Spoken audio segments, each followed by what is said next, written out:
The next few days spent in Redcliffe are markedly peaceful. For the first time in a while, everything seems fine. Wardens are still arriving from and departing to their assigned tasks. Business throughout town is continuing as usual, albeit a little quietly. There's no sudden arrival of Kobars or giant festivals or tournaments. Life just seems normal. But this normalcy is itself oddly uncomfortable. You all can't fight off this feeling of impending doom, as if you're enjoying the calm before a storm. And well, that feeling couldn't have been more correct. It had started as a peaceful night. You had gone down to the Sour Note for some drinks and games and returned to your rooms fairly early to enjoy some warm mead by the fire. Shortly after, one by one, you each called it a night and went to your room to sleep. What had started as a restful slumber was suddenly and painfully interrupted. No, perhaps the better word is torn.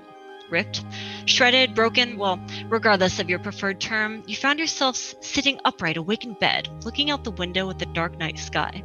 There were the stars, twinkly specks of light in a black ocean. There was the moon, hanging over you like a queen surveying her kingdom. And there was the tear, a great gash across the empty space that was the sky, its veiny red edges reaching out like gripping fingers suspending in vacant air, its gaping mouth forming a black void in the middle of reality, devoid of any stars or moon or light or hope.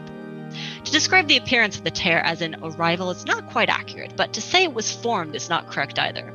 I think it is best described as a return, one that was accompanied by the disturbance that had awoken you, which was not sound, it wasn't light, it was not some great event that drew attention, it was simply a feeling of pure mortal dread.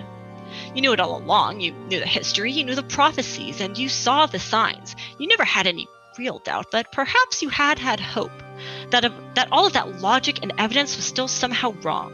But this feeling that had roused you from your dreams, this dread that inspired a fear, a hopelessness that even the most hopeful of you struggled to shed, that simply couldn't be denied. You rushed outside, still in your pajamas, and found the other wardens of Redcliffe doing the same. You all gathered in the square and stared up at the tear, which had so subtly, so elegantly announced its presence. You saw Victoria and Darian descend from the castle and join the crowd, casting worried glances at one another. The concerned chatter of the people grew more panicked. The fear in the air was palpable, and while there was no discernible change in its state, many said that the terror seemed to relish this. "It's begun," a deep, proud voice declared, hushing the crowd with its power and authority. At the steps of the castle you saw him, and it was clear from the weight of his presence, which combated even that of the terror that watched over you, who he was. You hadn't met him yet, nor even seen him, but you knew. Grigor Nestori, Warden Commander and the leader of humanity's last hope, stepped forward. "Ladies and gentlemen, welcome to the ruin." And that's where we're leaving off for tonight. Thanks everyone for playing. Thanks we're for gonna watching. go make friends at the desert, right?